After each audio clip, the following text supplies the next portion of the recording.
Hi అండి. నేను నాటు గొరకలు ఇగురిని ఏ విధంగా చేయాలో చూపిస్తున్నాను. ఇవైతే నాటు గొరకలు చూస్తున్నారు కదా ఎలా కొట్టుకుంటున్నాయో. బతికున్నప్పుడే కట్ చేస్తారనమాట. కొంచెం గుచ్చుకుపోతూ ఉంటాయి చేతికి వాటి పెళుసులు అవి, కానీ చాలా హెల్త్ బెనిఫిట్స్ అంట.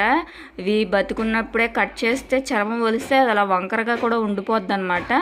చాలా టైం టేకింగ్ ప్రాసెస్ చేయడానికి. దీనికి సరిపడా ఉల్లిపాయలు పచ్చిమిర్చి కట్ చేసి పక్కన పెట్టుకోవాలి. ఈ గొరకలను అయితే ఒకటికి 4 సార్లు శుభ్రంగా కడిగి పక్కన పెట్టుకోవాలి. ఉప్పు వేసి కడుక్కుంటే ఇంకా బాగుంటుంది అనమాట. ఇప్పుడు పాన్ పెట్టుకొని సరిపడా ఆయిల్ వేసుకొని ఇప్పుడు ఉల్లిపాయలు పచ్చిమిర్చి కట్ చేసి పక్కన పెట్టుకున్నాం కదా, వాటిని వేసి వేయించుకోవాలన్నమాట. అవి వేగితేనే ఏ కూరకైనా టేస్ట్ అనమాట. కొంతమంది అన్నీ కలగలిపి చేపల్ని ఉప్పు కారం పసుపు అల్లం వెల్లుల్లి పేస్ట్ ఉల్లిపాయలు పచ్చిమిర్చి కరివేపాకు ఆయిల్ కూడా వేసి ఇలా మూత పెట్టి మగ్గపెట్టేస్తుంటారు. అది ఒక ప్రాసెస్ అండి. నేనైతే ఈ విధంగా చేస్తున్నాను. ఇప్పుడు ఉల్లిపాయలు పచ్చిమిర్చి కట్ చేసాము కదా, అవి వేగినాయి కదా, అవి బాగా వేయించుకున్న తర్వాత వీటికి సరిపడా అల్లం వెల్లుల్లి పేస్ట్ ఒక 2 స్పూన్లు వేసి బాగా వేయించుకోవాలి. ఇది కూడా చాలా బాగుంటుందండి టేస్ట్ అయితేను. మీరు ఒకసారి ట్రై చేయండి. ఇవి చిన్న చేపలు కదా, చేయటానికి చేయించుకొని బయట వస్తే పర్వాలేదు, మనమే చేయాలంటే కొంచెం టైం టేకింగ్ ప్రాసెస్ అనమాట. నేను ఇదే ఫస్ట్ టైము ఆ చేపలు చేయటము. చాలా టైం పట్టేసింది అనమాట.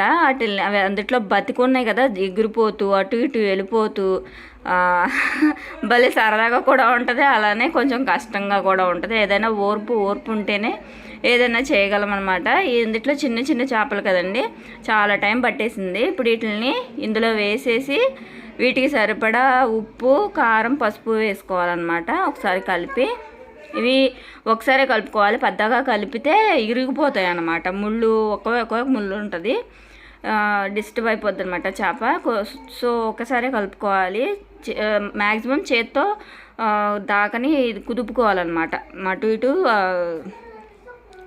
కుదిపితే మొత్తం కలుస్తుంది అనమాట. ఇప్పుడు ఉప్పు కారం పసుపు అండ్ దాంతోపాటే నేను ఫిష్ కర్రీ మసాలా వేస్తున్నాను అనమాట. కొంచెం 1 స్పూను సరిపడా వేసేసి మొత్తం కలిసే విధంగా కలుపుకొని నేను ఇందులో నీళ్లు కొంచెం పోస్తున్నాను అనమాట. ఫిష్ కర్రీ మసాలా 2 స్పూన్స్ వేసాను.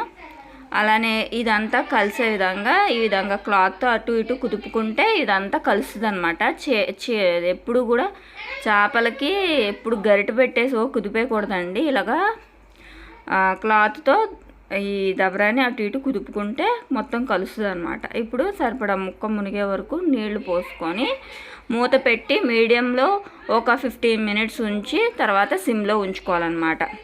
ఇదిగోండి ఇలాగా దాకని కదుపుకొని కలుపుకోవాలి చేపల కూరని. అదిగోండి కొంచెం వేడికి కలర్ అయితే చేంజ్ అయింది చూసారా చేపలు.